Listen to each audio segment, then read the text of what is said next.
ушул жердин башынан баштап ушул жерди жанагы кызыл китептерди Geçurt'a alıp bergen adam katarı, men de bir söz aytayın деп атам себеп. Мынакей жакшы элдер чыдап келатабыз. Ушул жерде кызыл китептердин колдоруна алып, морги жерде 400 киши мени калыптешпей, бир тоболо картошка алышкан жок. Мына азыр ушул жерде ортодо дагы, ушул жерди пайдаланып аткан балдар уялбай ушул жерде сүйлөп атышат. Элдин талабын талашкан болуп, бул бир. Экинчиси, урматтуу спикер, чардын спикери, сен айтып атасың, жогору жак чечет, жогору жак чечсе деп. Жогору жак эмне элдин каны калбай калды. Каны соробу 150 миңди каяктан табат. Ушул жерде жанын бага албай калган көп. Мен башынан бери айтып келатам. Батырлердин, көп үй-бүлөлөрдүн, жетим, жесирлердин алган жерлери. Эми ушул жерде анда эмнеге мамлекет чечип бергиле да элди кыйнабай. Элдер ушул жерге үйлөрүн салышсын да 4,5 соток несчастный. Ошол жерге ар бири өзүнчө жашоосун өткөздүн да балдарыбыз. Туурап бүттүк. Бардыгы кээ бир үйдө 10дон балдары бар. Мынакей биз ушул далил менен ошол жерде алганбыз. Жукейттин астына чуркап. 10дон балдары 10дон келин элестеткиле. 2 комната времякада тыгылып жатат. Менде бүт видео менен далилдер турат. Эгерде бул жерде элди кыйнап чече албай атсаңыздар, анда биз жогору жакка чыгалык. Туп-тура. Менин оюм ушундай. Туп-тура. Биз мына жаштарда бир программа жок. Жаштарды курал катары пайдаланышат. Качан митинг болгондо, качан бир балекет болгондо, эмне үчүн мамлекет ушу жаштарга көңүлдү бөлбөйт? Биз эмне балдарыбыз кентип калсын, миграция болуп сөөктөрү келсин деп туудук белек балдарыбызды.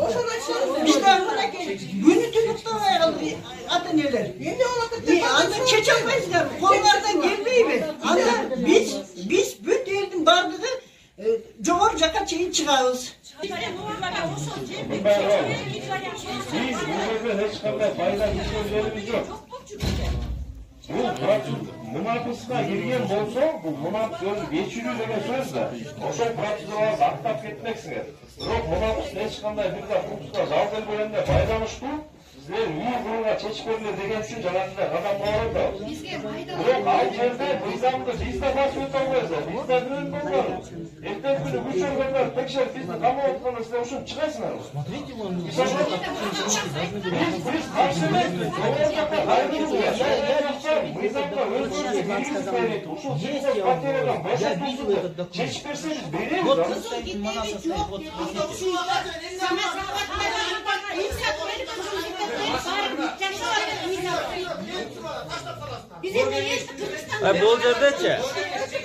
Бул жердечи азырчы мына могу эшиктердин сыртында жазып турат да, ар бир өз билемдик кылган адамдардын баарын вопросун чечип, а мыйзамды сыйлап күтүп келаткан адамдарды мындай четке кагып атасыңар да. Ошону биздер мына эшигиңерде өзүңөр жазган кагазыңар менен жазып турат. Мунапыстын могул ар бир пунктуна биз баш ийип атабыз эле жок.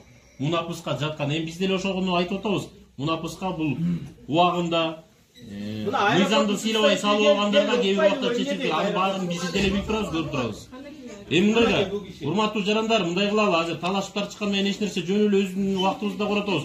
Мындай бүгүн сиз эче мына айтып атасыз, күндө ушундай. Бүгүн эле ушундай нерсени айтып атасыз. Мына кеңештин төрагасы катары мен бүгүн ушул чечимге бияктан чогуу сүйлөшүп, бул жарандардын көйгөйүн эгер мунапыска дал келбей калса, анда башка жол менен деп экинчи жолун сунуш катары айтып атабыз.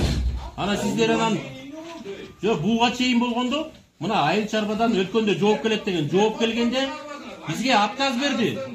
Отказ бергенде азыр биз сиздерге отказ эле деп окуп койсок окуп коймокпуз. Экинчи жолун айтып атабыз. Загур чечилчү жолун. Мыйзамдуу жолунда ушундай кылып чечсек болот. Бирок сельхозпотеря төлөйсүздөр. Ошол жагын айтып атабыз.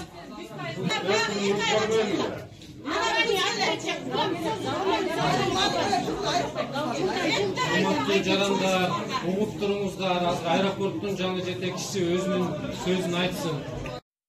Жайгашкан жер участогу. Азыр сиздер жаңы жетекчи болуп келип, наверное, не в курсе болушуңуздар керек.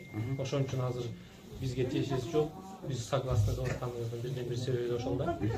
Анткени сиздер азыркы существующий аэропорттон сырткары дагы полосануулук этип атасыздар. Ал жанакы мамандын жерине кирип атасыздар. ошол жерде бизде ак суу районунан кирип келаткан жол, анан сиздердин жана Күчүков шоссе аэропорт турган көчө.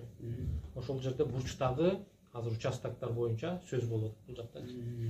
Анан сиздердин азыркы авиация нормаларына ылайык азыр тактап берет. Авиациялык нормаларга ылайык келбейби деген маселени азыр бул жакта турат да.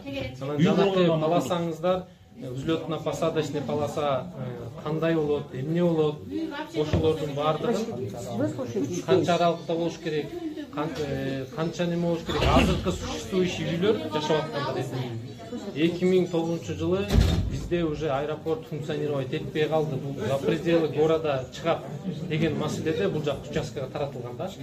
Анан азыркы учурдагы жанагы заключенияны сиздерден ала албай атканыбыздын себеби Манас аэропорту бул гражданский авиацияга ссылка кылып атат, гражданский авиация санэпидке ссылка кылып атат. Кыскасы бизди орто жерден мындай так кесе ответ бербей аткандан жанагы сиздерге вопрос жаралып сизди чакырып атканыбыздын себеби ошол. Анан азыр амнистия боюнча өткөндөн бери отурум болуп, республикалык масштабта да болду. Бул жактан амнистияга никаким образом не подпадает деген мындай айтканда чечимдер болду да. Анан азыр амнистия менен кетпесе бизде биякта азыр 500-600 үй бүлө участкасы бар да. Ошолорду мыйзамдаштырып беришибиз керек. Анан экинчи путь менен кетели деп атабыз. Экинчи путь азыркы архитектор госрегистрлер айткандай сиздердин макулдугуңуздарды жана заключенияңыздарды туура так чыгарып берсеңиздер, биз трансформация жолу менен кеңештен уже чечим чыгарып элге трансформация кылып берели деген жолго өтөлүп деп атабыз да.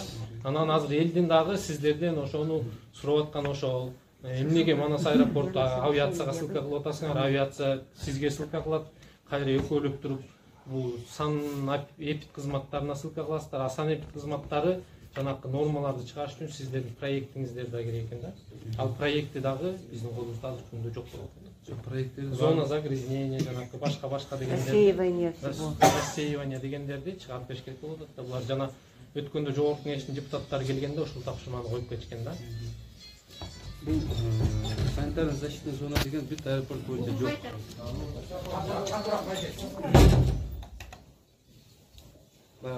Санитарно-защитная зона деген бүт бардык аэропорт Кыргызстан боюнча жок да.